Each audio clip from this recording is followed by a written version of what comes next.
On va commencer par une petite clarification parce que ma femme est jalouse. Le MI reporte au crédit structuré et pas à ma personne. Donc voilà, l'idée c'est de voir un peu quel type d'opportunité il y a aujourd'hui sur ce segment-là qui a été galvaudé et où il y a, on va essayer de le démontrer, pas mal de choses à regarder. On va commencer par un petit humour avec des banquiers, puisqu'il y a quelques banquiers dans la salle.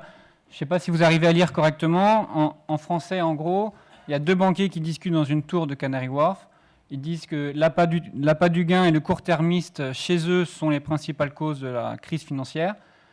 Après, ils disent que heureusement, ils sont là pour proposer des solutions, histoire de ne pas répéter cette crise, comme par exemple la solution de taxer les banques.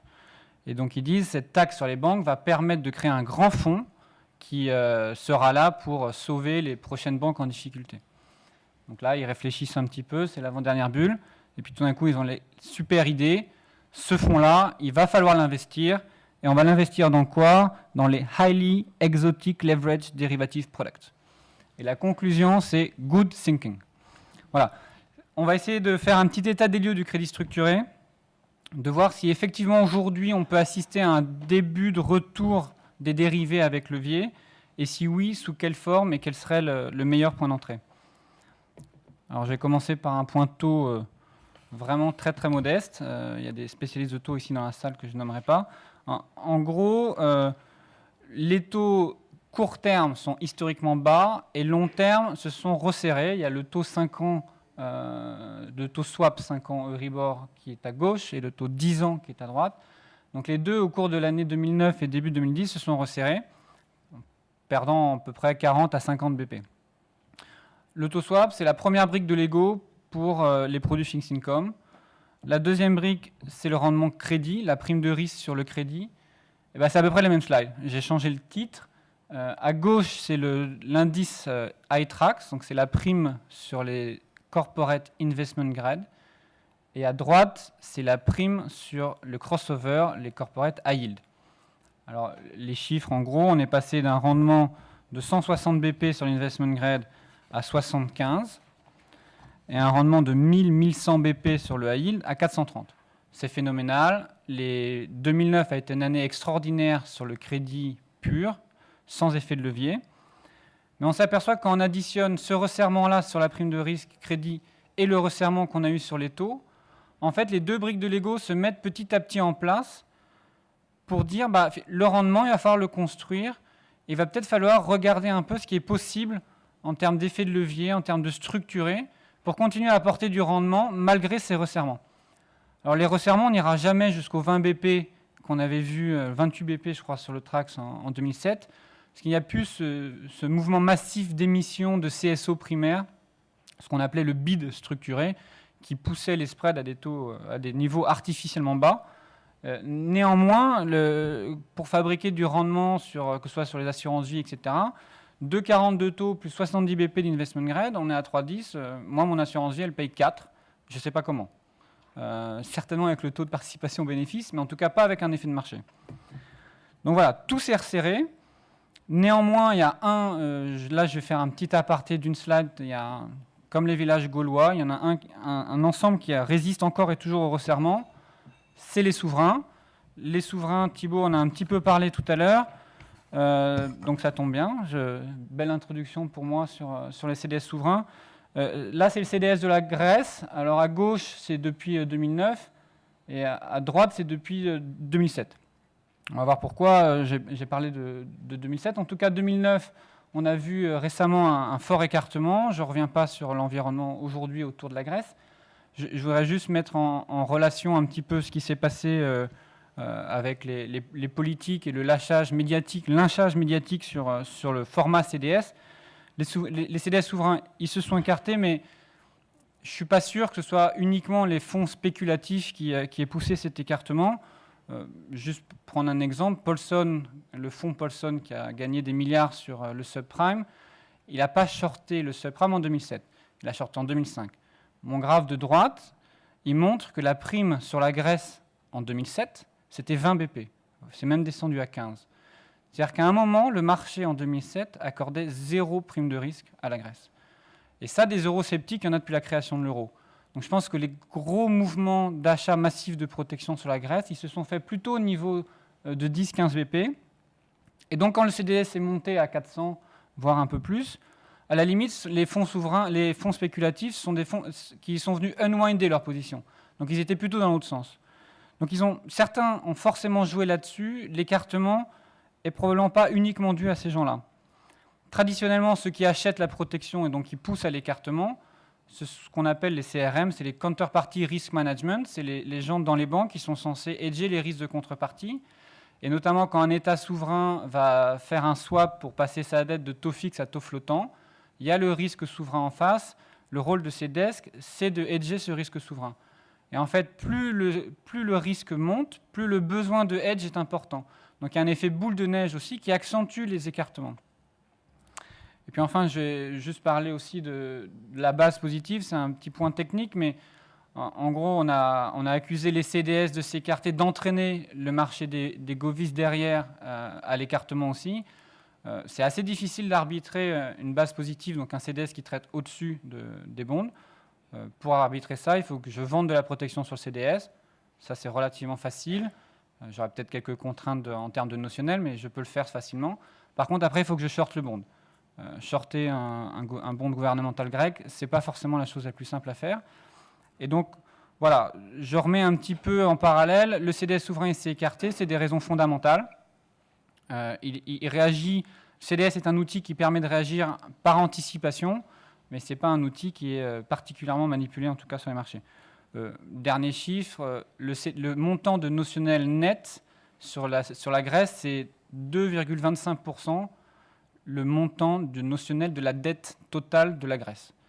Donc c'est un tout petit montant, ce n'est pas un montant qui a une capacité à manipuler le cours de la dette grecque. Voilà. Pour ceux qui veulent faire du CDS souverain, je me permets juste de mentionner 2 points auxquels il faut faire particulièrement attention. A priori, dans le cadre de l'euro, le danger va être la restructuration de la dette. C'est ce qui risque d'être l'élément déclencheur du CDS. Ce ne sera probablement pas la faillite et probablement pas ce qu'on appelle le failure to pay, c'est un non-paiement sur une des dettes. Ce restructuring, lorsqu'un souverain change la monnaie de sa dette, si par exemple la Grèce renomme sa dette en drachme, ce n'est pas forcément un événement de restructuring, tant qu'il la renomme dans une monnaie qui est soit dans un pays du G7, soit dans un État qui est une monnaie d'un État qui est triple A. La Grèce n'est pas dans le G7, n'est pas triple A, donc si la dette grecque repasse en drachme, ça sera restructuration. D'ailleurs, tous les États sur lesquels on s'inquiète ne sont pas notés triple A, à l'exception de l'Espagne, qui l'est encore à moitié. Et autre point, lorsque l'événement de restructuration est déclenché, sur la dette souveraine, on est dans des restructurations qu'on appelle old restructuring, c'est-à-dire les tout premiers éléments de restructuration qui avaient été faits. Donc en gros, ce qu'on peut délivrer sous le contrat, c'est de la dette qui peut aller jusqu'à 30 ans. Alors même si vous avez un contrat 3 ans sur un CDS souverain, on peut vous délivrer en cas de défaut sur le CDS une dette à 30 ans. Donc on peut arbitrer ce qu'on appelle le cheapest to deliver option, qui est l'option de délivrer n'importe quelle dette, y compris la plus basse, et probablement qu'à 30 ans, elle sera relativement basse si l'État va pas bien. Voilà, donc il faut faire un petit peu attention à ça. Je vais revenir à mes 2 briques de Lego maintenant, les taux bas, les spreads corporate qui se sont fortement resserrés. À quoi on assiste aujourd'hui sur l'activité crédit structuré? On a un retour limité, mais on a un retour sur certaines structures, les structures simples, alors ce que j'ai appelé FTD et CLN. Je ne sais pas si tout le monde est familier avec ça. FTD, c'est First to Default. Donc en gros, c'est typiquement un panier de 5 noms sur lesquels on va prendre un pari. Et s'il y en a un des 5 qui fait faillite, à ce moment-là, la transaction s'arrête et on paye la perte sur le total du panier. Les CLN, ce sont des Credit Linked Notes. Donc c'est des émissions en général par des véhicules émetteurs SPV ou sur le bilan des banques, auxquels on rajoute un CDS qui permet d'ajouter le risque d'un corporate. Alors, les CLN sont particulièrement développés, le marché primaire est assez saturé, les investisseurs qui cherchent à acheter du primaire ne sont jamais servis dans leur demande d'achat, le primaire est systématiquement sursouscrit de 5 à 10 fois. Et donc les CLN, par exemple, sont un moyen de, entre guillemets, mimiquer un peu le primaire, c'est-à-dire qu'on peut émettre une CLN avec le CDS référençant l'émetteur primaire pour lequel on n'a pas réussi à acheter de dette au moment de l'émission. Voilà. Sur ce qui est tranche d'indice, le marché qu'on appelait marché de la corrélation, la liquidité est très faible aujourd'hui. Alors le on the run, c'est ce qui est l'indice avec la maturité qui est de 5 ans et qui change tous les 6 mois. Pourquoi elle est faible aujourd'hui? Parce qu'il n'y a plus d'émissions primaires et que ce mécanisme-là de tranche d'indice était ce qui permettait de hedger les émissions primaires de portefeuille sur mesure pour les investisseurs. Donc aujourd'hui, en fait, on a des maturités qui restent actives, qui sont les maturités anciennes, qui est par exemple la série 9 de l'ITRAX, sachant qu'on est sur la 12 et la 13 aujourd'hui. Pourquoi? Tout simplement parce que avec la maturité qui descend petit à petit des émissions qui ont eu lieu, qui sont plus ou moins arrêtées en 2007, on reste avec les séries qui étaient à l'époque de ces émissions actives, qui, elles, sont toujours actives, puisqu'elles permettent aux différents dealers de continuer à se hedger et à gérer leur boucle de trading proprement. L'incertitude réglementaire pour les nouveaux investissements est clairement un frein aujourd'hui sur ce qui est crédit structuré. On a eu 2 exposés ce matin qui présentaient relativement bien les demandes de capitaux propres éventuellement à avoir aujourd'hui. Néanmoins, comme ce n'est pas déterminé et ce n'est pas finalisé, ça laisse beaucoup de gens de côté pour l'instant en situation d'attente. Et puis je voudrais revenir un petit peu sur la question de Lehman. Il y a eu des grands articles, y compris en première page du Financial Times là-dessus. Il y a un débat en ce moment entre la juridiction US et anglaise sur la structure du SPV. Le SPV, c'est un Special Purpose Vehicle. C'est le véhicule d'émission qui a permis, en fait, qui a accéléré ce boom des CDO. Pourquoi? Parce que les gens n'achetaient pas des émissions bancaires, ils achetaient des émissions de SPV, et que la structure du SPV et la documentation ISDA qui avait été rédigée permettait d'isoler la contrepartie, qui était la banque, du risque des actifs qui étaient dedans. C'est-à-dire que si j'achetais une tranche de CSO, mon collatéral derrière n'était pas le collatéral de la banque, était un collatéral choisi qui était du AAA, soit du covered bond, soit du Pfandbrief allemand, soit des cédulas espagnols. Donc non seulement je diversifiais un peu le risque parce que j'étais sur des risques corporate bancaires et je mettais en collatéral des covered bonds, mais en plus ça me permettait d'obtenir un rating meilleur que le rating de la banque, puisque sinon j'étais capé à une banque qui était notée soit simple A, soit double A, etc. Et donc ça me permettait d'acheter des émissions de triple A.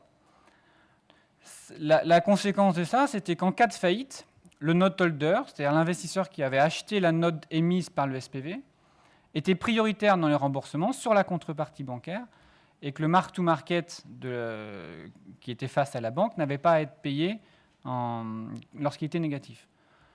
Les juges américains sont en train d'essayer de récupérer le maximum pour Lehman et ont annulé la documentation ISDA qui permettait d'isoler et de mettre en ordre de priorité supérieure le note holder.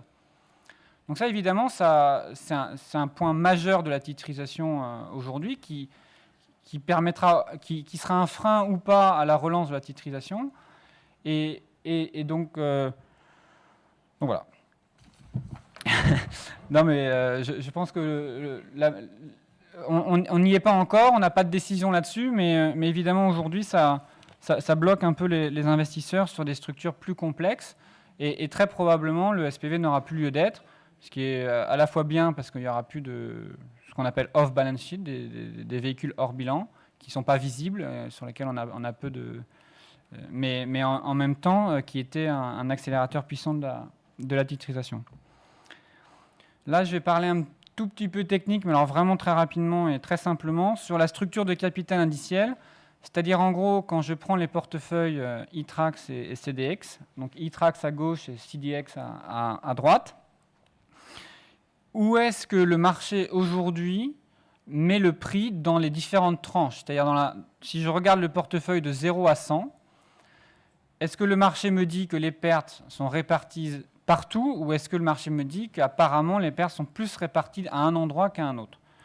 Alors, ça va la bande bleue, c'est la partie equity, Donc c'est la 0,3 des deux côtés.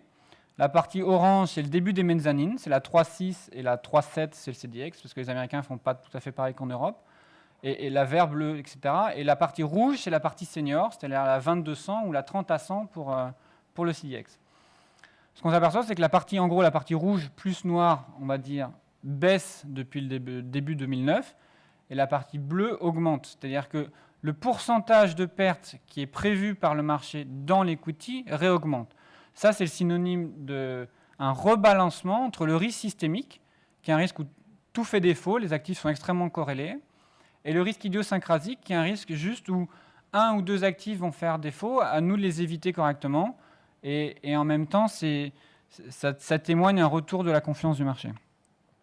Donc, bon, corollaire, l'investisseur va essayer d'aller sur les zones où il y a le plus de pourcentage, histoire d'être mieux rémunéré pour son risque.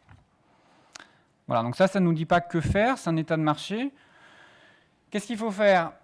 Déjà, on va regarder deux petits graphiques que j'ai trouvés dans le New York Times, mais qui sont d'après les données de Moody's Standard et du Trésor américain. Il y a ce qu'on appelle le mur de refinancement qui attend tout le monde, tous les corporates en 2012 et 2014. C'est le graphe de gauche, c'est à la fois les dettes high yield et les CMBS, c'est-à-dire les Commercial Backed Debt Investment, c'est tout ce qui est sur les prêts pour pas le résidentiel, mais le commercial. Vous voyez que les maturités augmentent très significativement en 2012 et 2014. Donc il y a des corporates qui aujourd'hui ont réussi à passer la crise, qui risquent d'avoir de gros problèmes de financement. Et surtout, les banques, si elles ne sont pas remises, ne seront pas à même de permettre un étalement des maturités à tous les corporates. Donc ça, c'est un drapeau noir. Il va y avoir des défauts en 2012-2014 si les marchés ne s'améliorent pas nettement, si le bilan des banques ne s'améliore pas, et si les corporates ne prennent pas dès maintenant des mesures pour réétalonner leurs dettes. À côté de ça, il y a en plus, pour accentuer, il y a les besoins de refinancement de l'État américain en nouvelles émissions, c'est la partie sombre, plus en émissions, nouvelles émissions, le déficit, c'est la partie sombre, plus la partie claire, c'est le refinancement de la dette qui arrive à échéance. Donc quand on ajoute les deux, ça fait des sommes totalement colossales. Ça, c'est juste un signe pour dire, j'ai pas envie de faire du 5 ans, du 7 ans, voire du 10 ans, ou même du 15 ans, comme certains ont fait quand ils ont fait de la titrisation, parce qu'aujourd'hui, l'horizon, il n'est pas là. J'étais à une conférence la semaine dernière d'une banque d'investissement qui disait, voilà, le thème de la conférence était Credit Market, the next 10 years. Je me suis dit, bah, ça c'est bien, parce que comme ça, on va tout savoir sur les 10 prochaines années. Et leur slide, c'était 2010 estimates, 2011 estimates, fin du slide. Donc c'est vraiment la preuve qu'aujourd'hui, personne n'a une vraie vision long terme, et donc il va falloir concentrer ses investissements sur du court terme. Court terme, oui. Où est-ce que je le fais dans la capital structure ? Bah, on va d'abord regarder un marché de la corrélation qui est peu liquide. Donc, pas beaucoup d'intérêt à jouer ce qu'on appelle la corrélation comme classe d'actifs, puisqu'à un moment, elle avait même été élue au rang de classe d'actifs, la corrélation. Des agences de rating qui sont fébriles. Je ne réutilise pas le mot folklorique, mais effectivement, les agences de rating ont changé les modèles en pleine crise. On n'a pas de visibilité sur un possible changement de modèle dans les années à venir, ni sur une adaptation des ratings, ni sur d'autres choses. Donc on va éviter à la limite de faire des choses ratées. Et puis les modèles de pricing ont montré qu'ils n'étaient pas forcément robustes et que finalement on avait du mal à estimer les pertes réelles dans des mezzanines, c'est-à-dire dans les tranches intermédiaires. Donc on ne fait pas de mezzanine. La titrisation, je rebondis sur la presse de ce matin, c'est du financement senior ou du transfert de risque. C'est-à-dire soit j'apporte du financement aux banques, soit je prends du risque en connaissance de cause, je ne fais pas de l'intermédiaire, pas de mezzanine bis. Et puis finalement, le ratio rendement-capital réglementaire, ce n'est pas encore très net, mais apparemment, ça ne va pas me permettre de doper mon portefeuille de vraiment beaucoup de rendement en faisant du senior, donc je ne vais pas en faire. on arrive un peu sur des portefeuilles, comme disait Thibaut Scaramanga ce matin, où il y aura 95% de govies et plutôt 5% d'equity. Voilà, ça c'est super. C'est que faire? Pas de ça, pas de ça, pas de ça. Le winner, c'est qui? C'est l'equity. L'equity, pourquoi? Parce que c'est là qu'on va aller trouver le rendement. On va faire un portefeuille qui va être, entre guillemets, intelligent sur l'horizon de risque. Je vais prendre les 20 noms les plus risqués, mais sur une exposition 1 an seulement. Comme ça, je suis sûr de ne pas toucher le mur de refinancement qui arrive. Je vais prendre les 20 noms suivants sur une période seulement de 2 ans d'exposition. Pareil, au cas où ces gens-là un peu intermédiaires n'arrivent pas non plus à refinancer. Et puis, je vais pousser jusqu'à 3 ans max pour tous les autres noms qui sont stables et qui ont plus ou moins réétalonné leur dette. Ça va permettre un rendement attractif. On va être autour de 15% de coupons par an. Et en plus, on a un amortissement du capital qui arrive, qui correspond à peu près à l'amortissement. À partir du moment où j'ai 20 noms en moins, parce que la première année s'est écoulée, je peux amortir d'à peu près autant mon notionnel. Donc voilà, donc les cash flows, c'est en bleu. J'ai des coupons trimestriels, c'est pour ça qu'ils sont relativement petits, mais ça fait 15% par an. La courbe orange, c'est les cash flows cumulés. C'est-à-dire qu'en 3 ans, je peux toucher 145%. Les calculs d'IRR, je ne les fais pas trop parce que ça dépend à quel moment on va réinvestir, etc. Ce n'est pas forcément une bonne mesure sur du 3 ans seulement. Et puis la courbe bleue qui décroît, c'est le capital à risque. On voit que le capital à risque, finalement, avec ce genre de profil de cash flow, il descend très vite. Il descend très vite et donc il permet de dérisquer du capital. Alors, effectivement, on va être chargé à 100% de capital en faisant un investissement equity. Ça, c'est très net et je pense que ça ne bougera pas. Par contre, plus je dérisque vite mon capital, plus ma charge réglementaire va diminuer d'autant plus. Voilà. L'avantage de faire du 3 ans, c'est qu'on en a parlé ce matin, très probablement Solvency II, ça va entrer en application en 2013. Donc je n'ai pas trop de problèmes comptables à me poser, je peux le faire. C'est une maturité légale, il n'y a pas de problème de prolongation, etc. Tout sera fini en 2013. Et donc ça rentre assez bien dans mes soucis de classification aujourd'hui. Et puis, il y avait un slide assez important de M. Scaramanga ce matin dans la présentation sur le fait que quand les gens se hedgent, ils se hedgent plusieurs années avant, donc ça fait bouger le marché. Très probablement aujourd'hui, avec Solvency II, les gens vont arriver sur l'equity. Ce qu'ils risquent de faire, c'est d'arriver aussi quelques temps avant. Et donc, on verra certainement beaucoup plus d'investisseurs arriver d'ici les 2-3 prochaines années sur l'equity, ce qui aura un effet mécanique de resserrement de l'equity. Et donc, si on y entre plus rapidement, et ben, forcément, on en profitera. Voilà, j'ai fini la présentation. J'avais commencé par un morceau superbe d'ABBA.